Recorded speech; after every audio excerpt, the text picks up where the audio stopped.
When I went around and I was looking at colleges, every college that I went to said research. You have to do undergrad research. And the RISE program here, that's what you can do. You can do research basically anytime. That was unparalleled. So I applied to Drew and I got accepted.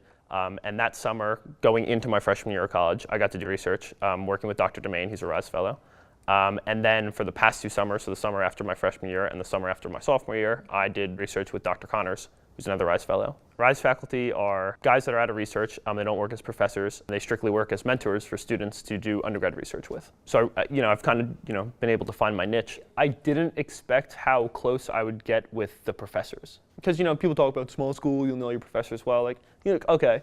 But when you actually get to class, you can take 2 or 3 classes with the same professor, and then all of a sudden you have a professional relationship with the professor. It's so much easier to learn in class.